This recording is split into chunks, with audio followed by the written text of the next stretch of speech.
मैं regular videos बना नहीं पा रहा हूँ जैसे मैं बनाता था। YouTube shorts, fun food reviews, time नहीं मिल रहा। क्यों नहीं मिल रहा? बिकॉज अब मैं बिज़ी हो गया हूँ अपने ही बिज़नेस में। पहले भी मैं बिज़ी था बट बीच में मैं ब्रेक ले लिया था बिकॉज सब कुछ सही चल रहा था एंड आई वॉज लाइक ठीक है अब पूरा पूरा फोकस यूट्यूब में करता हूँ। बट आई रियलाइज कि ध्यान नहीं देने के वजह से बहुत चीज़ गलत होते गया एंड जो मैं जिम चलाता हूँ वो जिम में बहुत प्रॉब्लम्स आ गए। स्पेसिफिकली इनकम रिलेटेड प्रॉब्लम्स, यानी कि उस जिम पे जो पर्सनल ट्रेनिंग इनकम था वो ड्रॉप हो गया। उस जिम पे जो मेंबर्स एंगेजमेंट था वो ख़त्म हो गया, ऑलमोस्ट ज़ीरो हो गया एंड बेसिकली जिम का पूरा वाइब चला गया। कुछ लोग जानते हो तुम लोग कि मैं एक कल्ट जिम चलाता, आई मीन मेरा जिम है वो कल्ट के साथ पार्टनर्ड है। सो कल्ट जिम्स में क्लाइंट्स तो आ जाते हैं चेक इन कल्ट के थ्रू बिकॉज कल्ट का मार्केटिंग बहुत स्ट्रांग है। But personal training packages sell करना वो पूरा पूरा हमारे जिम मैनेजमेंट पे डिपेंड होता है एंड वो टोटली डिपेंडेंट होता है कि जिम में एंगेजमेंट कितना ज़्यादा है, जिम का कल्चर क्या है एंड किस तरह के ट्रेनर्स हैं, क्या क्वालिटी है ट्रेनिंग की, उस उन सब चीज़ों पे।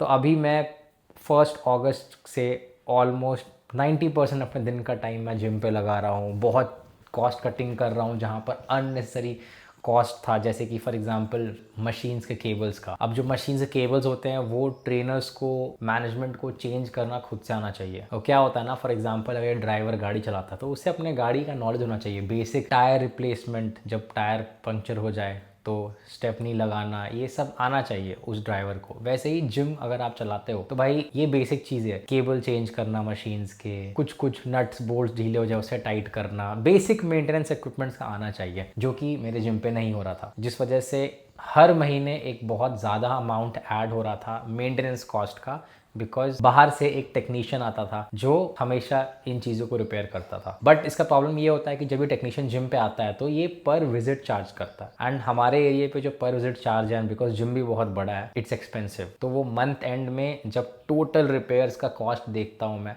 तो बहुत ज़्यादा हो जाता है। 80% रिडक्शन उसका हो सकता है जस्ट इफ़ ट्रेनर्स मैनेजमेंट मिल करके वो बेसिक रिपेयर्स खुद से कर ले। तो मैं ये इनिशियलाइज़ किया अपने जिम पे एंड मैं स्टार्ट किया केबल्स रिप्लेस करना खुद से।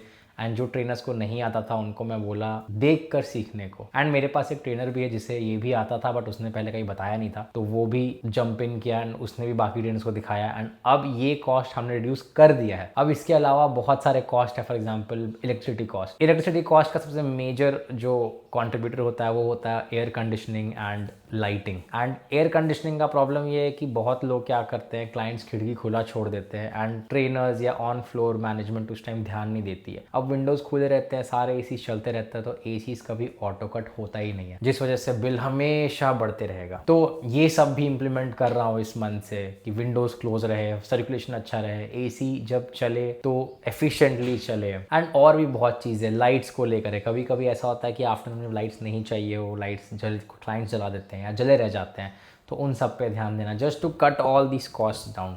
But it's not about always cost cutting, सिर्फ कॉस्ट कट कर ज़्यादा पैसे नहीं बचा सकते हो, इनकम को अप करना है। तो अब मेरा पूरा फोकस है पर्सनल ट्रेनिंग इनकम जनरेट करने के लिए जिम पे। तो मैं जो पर्सनल ट्रेनिंग एडवर्टीजमेंट्स है अपने जिम के अंदर उस पर ध्यान दे रहा हूँ, उस मैं अलग अलग प्रमोशंस कर रहा हूँ एंड खुद पर्सनली पिच कर रहा हूँ क्लाइंट्स को पर्सनल ट्रेनिंग, ताकि मेरे ट्रेनर से पर्सनल ट्रेनिंग ले सके। बिकॉज ट्रेनर्स के पास पोटेंशियल है बट क्या होता है, personal training is more of a marketing thing.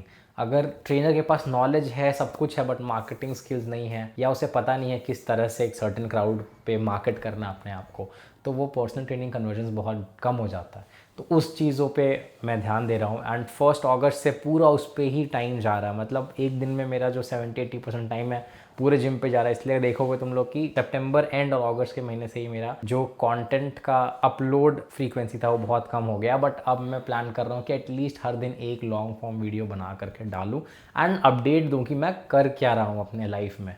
But अभी पूरा फोकस जिम पे है, जिम को इम्प्रूव करने पे है एंड मैं अपडेट डालते रहूँगा तो पता चलेगा तुम लोगों को कि जिम कितना इम्प्रूव कर रहा है। अभी जिम पे मैं एक स्पोर्ट्स डे ऑर्गेनाइज़ कर रहा हूँ 29 अगस्त को। इट्स नेशनल स्पोर्ट्स डे, तो मैं सोचा चलो पहले कभी हुआ नहीं है तो अब ये किया जाए। इससे पहले एक बर्पीज़ कॉम्पिटिशन करवाया था मैंने एंड अब नेक्स्ट मंथ से प्लान है सितंबर से कि इवेंट्स कैलेंडर बनाऊंगा एंड एवरी वीक में 2-2 इवेंट्स होंगे जिम पे, जिससे कि क्लाइंट एंगेजमेंट बढ़ता रहेगा। एंड क्लाइंट एंगेजमेंट बढ़ता है तो एक जिम में रहने में ही मज़ा आता है। अभी बीच में क्या हो गया था, जिम एक ऐसा प्लेस बन गया कि भाई लोग आ रहे हैं, चेक इन कर रहे हैं, जा रहे हैं, कोई हाय हेलो नहीं, कोई देखने वाला नहीं। It is more like a completely commercial gym. But अब ऐसा नहीं है, अब चेंज कर रहा हूँ मैं उससे। एंड मेरा प्लान है जिम को ऐसा बनाना कि जब लोग आए तो उन्हें लगे कि वो एक फैमिली में आ रहे हैं, तो उन्हें अपना लगे एरिया, उन्हें ऐसा नहीं लगे कि बस एक अनदर कल्ट जिम है कि चेक इन करके जा रहे हैं। तो ये गोल है जिम के कम्युनिटी को बनाने के लिए। ये मैंने पिछले साल किया था, it was very successful, but then मैं ब्रेक ले लिया तो इट ऑल ड्रॉप डाउन। अभी फिर से प्लान है कि उस चीज़ को वापस उठाना है एंड मैक्स पोटेंशियल उस पर ऐड करना है, ट्रेनर्स को इम्प्रूव करना है, ट्रेनर्स के लिए कोर्सेज लाने जिससे ट्रेनर्स अपने आप को अपग्रेड कर सके and the business goes good. इस वजह से मैं गेमिंग चैनल पे भी कंटेंट नहीं डाल पा रहा हूँ बिकॉज उतना गेमिंग कर नहीं पा रहा हूँ। तो या अब डेली डालूंगा एक long form video and let's see how it goes. मिलते हैं नेक्स्ट वीडियो पे।